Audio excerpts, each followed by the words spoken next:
បងប្អូនប្រកាសជាស្គាល់ហើយរាជបុត្រារបស់ស្ដេចសៀមដែលមានឈ្មោះថាធីប៉ាំងកនដែលមានលក្ខណៈដូចជាកុមារអូទីសឹមហើយថ្ងៃនេះខ្ញុំសូមបង្ហាញនៅព្រះមេដារបស់ព្រះអង្គធីប៉ាំងកននេះដែលត្រូវជាមហេសីទី3របស់ស្ដេចរាមាទី10មហាវជ្រាលង្កនដែលមានឈ្មោះដើមថាសិរីរតន៍សុវត្ថិសិរីរតន៍បានរៀបអភិសេកជាមួយនឹងព្រះបាទមហាវជ្រាលង្កនស្ថិតនៅក្នុងឋានៈជាព្រះរាជទាយាទនៅថ្ងៃទី10ខែកុម្ភៈឆ្នាំ2001ក្រោយមកសិរីរតន៍ត្រូវបានទទួលងារជាព្រះអង្គម្ចាស់ក្សត្រីសិរីរតន៍វរឆាយាបន្ទាប់ពីសិរីរតន៍បានប្រសូតបានព្រះរាជបុត្រាមួយព្រះអង្គគឺព្រះអង្គម្ចាស់ធីប៉ាំងកនរស្មីឆូតហើយនៅឆ្នាំ2014ក៏មានសារព័ត៌មានមួយនៅក្នុងការដកនាមត្រកូលរបស់សិរីរតន៍និងការឃាត់ខ្លួនសមាជិកក្រុមគ្រួសាររបស់សិរីរតន៍ដែលពាក់ព័ន្ធនឹងអំពើពុករលួយហើយនេះក៏ជាដើមហេតុមួយនៅក្នុងការលែងលះគ្នារបស់សិរីរតន៍រវាងនឹងស្ដេចរាមាទី10ផងដែរមានឈ្មោះដើមថាសិរីរតន៍សុវត្ថិដែលមានឈ្មោះហៅក្រៅថាអ៊ីបកើតនៅថ្ងៃទី9ខែធ្នូឆ្នាំ1971ជាកូនទី3នៅក្នុងចំណោមកូន5នាក់របស់លោកអភិរុនសុវត្ថិ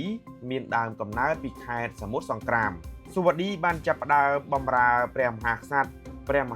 វជ្រាលង្កននៅពេលដែលស្ថិតនៅក្នុងព្រះឋានៈជាព្រះរាជទាយាទនៃរាជវង្សចក្រីនៅឆ្នាំ1993ដោយទទួលខុសត្រូវចំពោះកិច្ចការជាមន្ត្រីរាជការនៅក្នុងព្រះរាជវង្សានុវង្សស្ដេចរាមាទី10មហាវជ្រាលង្កនបានរៀបអភិសេកជាមួយនឹងសិរីរតន៍ដោយស្របច្បាប់ហើយក្រោយមកបានទទួលពរជ័យពីស្ដេចភូមិបុលអดุលយដេតរាមាទី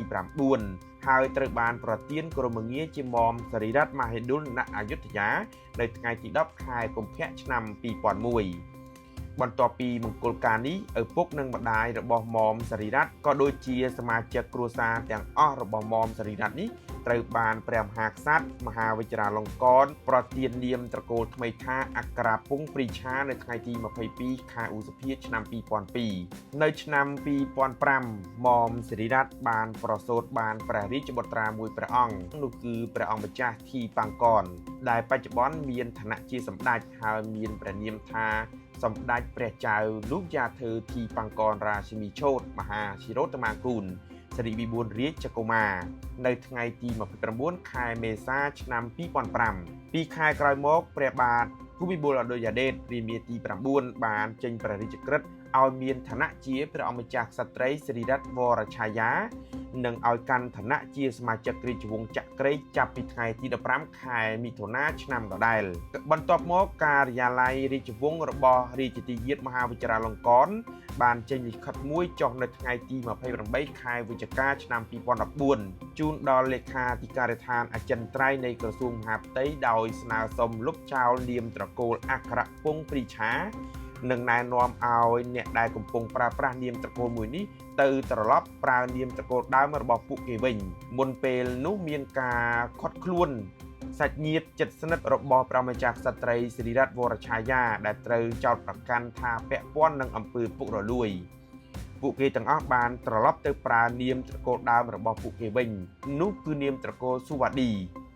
ដែលជានាមត្រកូលដើមហើយក្រោយមកត្រូវបានបញ្ជាឲ្យដកហូតតំណែងគ្រប់សមាជិកគ្រួសាររបស់សិរីរតន៍វរឆាយាទាំងអស់ពីឋានៈព្រះរាជវង្សនិងឋានៈផ្សេងៗទៀតដែលពាក់ព័ន្ធនឹងព្រះបរមរាជវាំង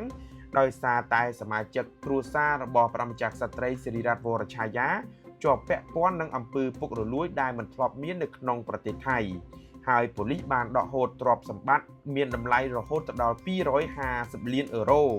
របស់គ្រួសាររបស់ព្រះម្ចាស់ក្សត្រីសិរីរតន៍វរឆាយាហើយឪពុកមានិងប្អូនប្រុសប្អូនស្រីរបស់ព្រះម្ចាស់ក្សត្រីក៏ត្រូវបានប៉ូលីសចាប់ដាក់ពន្ធនាគារ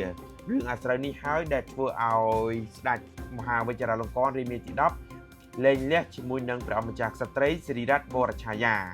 ហើយពាក់ព័ន្ធនឹងអំពើពុករលួយនេះផងដែរបើតាមព័ត៌មានបាននិយាយថាដោយសារតែ ក្រុមគ្រួសាររបស់ព្រះអង្គចក្រក្សត្រីសិរីរតន៍វរឆាយានេះមានតួនាទីធ្វើការនៅក្នុងព្រះបរមរាជវាំងនៅក្នុងការចាត់ចែងរឿងទិញម្ហូបអាហារដើម្បីបម្រើការនៅក្នុងព្រះបរមរាជវាំងសប្តាហ៍ថ្ងៃហើយបានគិតកេងនៅលុយទាំងអស់នេះដែលមានតម្លៃរហូតដល់រាប់រយលានបាតនិងពាក់ព័ន្ធនឹងការសុកប៉ាន់រត់ការឲ្យចូលបម្រើការនៅក្នុងព្រះបរមរាជវាំងនៅថ្ងៃទី12ខែធ្នូឆ្នាំ2014ព្រះមហាក្សត្រភូមិបុលអឌុយយ៉ាឡេតរាមាទី9បានចេញព្រះរាជក្រឹត្យមួយដោយប្រកាសថាព្រះអង្គម្ចាស់ក្សត្រីសិរីរតន៍វរឆាយាបានដាក់សំណើជាលិលាអក្សរទៅកាន់ព្រះរាជទាយាទមហាវិជ្ជរាលង្កនដើម្បីស្នើសុំការអនុញ្ញាតឲ្យលះបង់ងារជាព្រះមហេសីនិងងារជាព្រះអង្គម្ចាស់ក្សត្រីដែលមានប្រសិទ្ធភាពចាប់ពីថ្ងៃទី11ខែធ្នូឆ្នាំដដែលនេះនៅក្នុងនោះផងដែរព្រះមហាក្សត្រភូមិបុលអឌុយយ៉ាឡេតរាមាទី9ក៏បានព្រះរាជទានព្រះរាជទ្រព្យចំនួន200លានបាតសម្រាប់ព្រះអង្គម្ចាស់ក្សត្រីសិរីរតន៍វរឆាយាដើម្បីប្រើប្រាស់ចំណាយលើការរស់នៅនិងថែទាំគ្រួសារនៅក្នុងខែធ្នូឆ្នាំ2014ដដែលរាជទាយាទមហាវិជ្ជរាលង្កនបានសម្រេចលែងលះជាមួយនឹងព្រះម្ចាស់ក្សត្រីសិរីរតន៍វរឆាយាក្រោយពីលេចឮពាក្យចចាមអារាមនិងបន្ទាប់ពីវីដេអូដ៏អាស្រូវមួយត្រូវបានបែកធ្លាយនៅក្នុងបណ្ដាញអ៊ីនធឺណិតពាក្យចចាមអារាមនេះបានលើកឡើងថាសិរីរតន៍ធ្លាប់ជាស្ត្រីបម្រើមុនបានស្គាល់ព្រះរាជទាយាទខណៈវីដេអូរឿងអាស្រូវនេះបានបង្ហាញពីទស្សនវិជ្ជារបស់សិរីរតន៍ដែលគ្មានសម្លៀកបំពាក់ឬក៏ស្ថិតនៅក្នុងសម្លៀកបំពាក់ហែលទឹកនៅក្នុងខួបកំណើតធ្វើឲ្យសត្វឆ្កែមួយក្បាលរបស់រាជទាយាទមហាវិជ្ជរាលង្កនបន្ទាប់ពីបានលែងលះជាមួយនឹងសិរីរតន៍ដែលមានបុត្រាមួយអង្គជាមួយនឹងគ្នាសិរីរតន៍បានបាត់ដំណឹងសូន្យឈឹងរហូតមកដល់សប្តាហ៍ថ្ងៃទើបតែមកដល់ថ្ងៃទី6ខែវិច្ឆិកាឆ្នាំ2020នេះដំណឹងរបស់សិរីរតន៍វរឆាយាបានផ្ទុះឡើងវិញជាមួយនឹងរូបភាពប៉ុន្មានសន្លឹកដែលមានក្បាលកោសក់ហើយស្លៀកសម្លៀកបំពាក់ជីដូនជីនិងកំពុងធ្វើការជាអ្នកថែសួនច្បារនិងបោសសម្អាតទីធ្លានៅក្នុងបរិវេណផ្ទះមួយកំពុងរស់នៅខេត្តរាជបុរីដែលស្ថិតនៅក្នុងភាគខាងលិចកណ្ដាលនៃប្រទេសថៃរូបភាពបែកធ្លាយទាំងអស់នេះរបស់សិរីរតន៍បានទទួលការចែករំលែកជាង 30,000 ដងគ្រាន់តែនៅក្នុងបណ្ដាញសង្គម Twitter ការបែកធ្លាយព័ត៌មានកន្លងមកផងដែរព្រះបរមរាជវាំងនិងរដ្ឋាភិបាលមិនបានចេញមុខធ្វើការបកស្រាយឬប្រតិកម្មតបតនឹងរឿងអាស្រូវទាំងនេះនោះទេផ្ទុយទៅវិញមហាជនដែលបញ្ចេញមតិរិះគន់ចំពោះព្រះមហាក្សត្រនិងព្រះញាតិវង្សបានរងការចាប់ខ្លួនដាក់ពន្ធនាគារជាបន្តបន្ទាប់ក្រោមច្បាប់ប្រមាថព្រះចេស្តាដ៏តឹងរ៉ឹងរបស់ប្រទេសថៃប៉ុន្តែខ្ញុំបានឮដំណឹងមកថាមូលហេតុដោយសារតែសិរីរតន៍វរឆាយានេះព្រមបំពោះខ្លួនជីដូនជីដើម្បីឲ្យកូនប្រុសមកក្រាបសំពះខ្លួនបានដោយសារតែនៅក្នុងសង្គមសៀមបើសិនជានរាជវង្សដែលមានគោរមងារជាសម្ដេចមិនអាចក្រាបសំពះឋានៈជារាស្ត្របានទេក្រៅពីព្រះសង្ឃដូច្នេះហើយកូនរបស់សិរីរតន៍គឺព្រះអង្គម្ចាស់ធីបង្គរនេះឥឡូវបច្ចុប្បន្នគឺមានគោរមងារជាសម្ដេចព្រះចៅលោកយ៉ាធឺធីបង្គររស្មីជោតមហាជារោត្តមាគូនសិរិវិបូររាជកុមារមិនអាចក្រាបសំពះម្ដាយដែលមានឋានៈជារាស្ត្របានទេដូច្នេះដើម្បីឲ្យកូនខ្លួនឯងក្រាបសំពះនិងជួបម្ដាយបានដូច្នេះម្ដាយសុខចិត្តបំពោះខ្លួនជីដូនជីដើម្បីឲ្យកូនក្រាបសំពះម្ដាយបាន